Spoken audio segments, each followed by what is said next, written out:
United States of আমেরিকার এক লোক তার অনেক বন্ধুকে কালিমার দাওয়াত দিয়েছে, কিন্তু তার বিজনেস পার্টনার খ্রিস্টান বন্ধুকে সে কালিমার দাওয়াত দিতে পারে নাই। সে মনে মনে ভাবলো, আমার জীবন থাক আর না থাক, আমার খ্রিস্টান বন্ধুকে তার কলিজার ভেতরে কালিমার দাওয়াত দিয়ে আমি ছিদ্র করে দেবো। সুবহানাল্লাহ। খ্রিস্টান বন্ধুকে দাওয়াত করলো তার বাড়িতে, ভাবলো একটা দাওয়াত করি, দাওয়াতে খাইতে আসলে কালিমার দাওয়াত দিয়ে দেবো। খানার দাওয়াতের লগে কালিমার দাওয়াত আছে না নাই? ও মিয়া, খাওয়া আছে যেখানে মানুষ যায়, জিলাপি আছে যেখানে পোলাপান যায়, দাওয়াত দিল, খাবারের দাওয়াত, ডাইনিং টেবিল ভর্তি খাবার আর খাবার। খ্রিস্টান বন্ধু আসছে, পেট ভরে খেয়েছে, মহা খুশি, আমার মুসলিম বন্ধু আমার দাওয়াত দিয়েছে, আমাকে লাঞ্চ করালো। এরপর স্টারবাকসের 2টা কফি দুইজনে নিয়ে ডাইনিং টেবিলে বসেছে। তো মুসলিম বন্ধুর মাথায় চিন্তা, যে করেই হোক কালিমার দাওয়াতটা আমার এই খ্রিস্টান বন্ধুর অন্তরের মধ্যে আমি ঢুকিয়ে দিব। খ্রিস্টান বন্ধুকে সে জিজ্ঞেস করলো, oh my friend, how much time do you need to make a parallel circle by 2 million Christians? ও আমার বন্ধু, 20 লক্ষ খ্রিস্টানকে তুমি গোল গোল করে দাঁড় করাবা, তোমার কত সময় লাগবে? খ্রিস্টান বন্ধু বলে, what's the hell are you talking about? এগুলো তুমি কি কও? 20 লক্ষ খ্রিস্টান তুমি পাইবা কই? আর 20 লক্ষ খ্রিস্টানকে এক মাঠের মধ্যে যে দাঁড় করাবা, এরকম বড় মাঠও পাবা কই?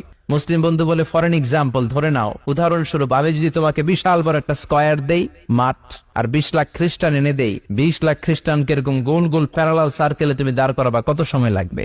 খ্রিস্টান বন্ধু বলে, at least I need 1 week, 1 সপ্তাহ তো লাগবেই, but I need to train them up. এই লোকগুলোকে আমার ট্রেন আপ করতে হবে, প্রশিক্ষণ দিতে হবে। 1 সপ্তাহের টানা প্রশিক্ষণ এবং ট্রেনিং দিতে পারলেই 20 লক্ষ খ্রিস্টানকে আমি প্যারালাল সার্কেল গোল গোল করে দাঁড় করাতে পারবো। মুসলিম বন্ধু বলল, ফাইন। মুসলিম বন্ধুর মাথায় একটাই চিন্তা, কেমন করে কালিমার দাওয়াত দেওয়া যায়, যেরকম, ঠিক কিনা? মুসলিম বন্ধু বলল, keep in your mind, they are not from the same countries man. এই 20 লক্ষ খ্রিস্টান কিন্তু একই দেশের হবে না। Some of them from United States of America, some from England, some from Switzerland, some from Singapore, Malaysia, Indonesia, Bangladesh, অনেক দেশের লোক হবে তারা। কত সময় লাগবে? খ্রিস্টান বন্ধু বলে, it's very tough for me. তাহলে তো এটা আমার জন্য খুব টাফ হয়ে যায়। I can't make it within a week.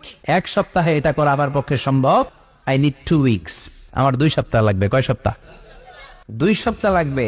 মুসলিম বন্ধু বলল, কিপ ইন ইউর মাইন্ড, এটা তোমার মাথায় রেখো, they are not from the same languages. এই 20 লক্ষ খ্রিস্টান কিন্তু একই ভাষাভাষীর নয়। তাদের কেউ কথা বলবে ইংরেজিতে, কেউ উর্দুতে, কেউ চাইনিজ, কেউ মান্দারিন, কেউ উর্দু, কেউ হিন্দি, কেউ সিন্ধি, কেউ বাংলা, কেউ টার্কিশ, কেউ মালায়া, কেউ সোয়াহিলি। এক একজন এক এক ভাষায় কথা বলবে, কত সময় লাগবে? খ্রিস্টান বন্ধু বলল, দ্যাট ইজ ভেরি টাফ, আরো কঠিন হয়ে যাবে। I need 3 weeks. কয় সপ্তাহ লাগবে? 3 সপ্তাহ লেগে যাবে। মুসলিম বন্ধু বলল, কিপ ইন ইউর মাইন্ড, এটা তোমার মাথায় রেখো, they are not on the same ages. এই সবগুলো 20 লক্ষ খ্রিস্টান একই বয়সের নয়, একই লিঙ্গের নয়, কেউ পুরুষ, কেউ নারী, কেউ ছোট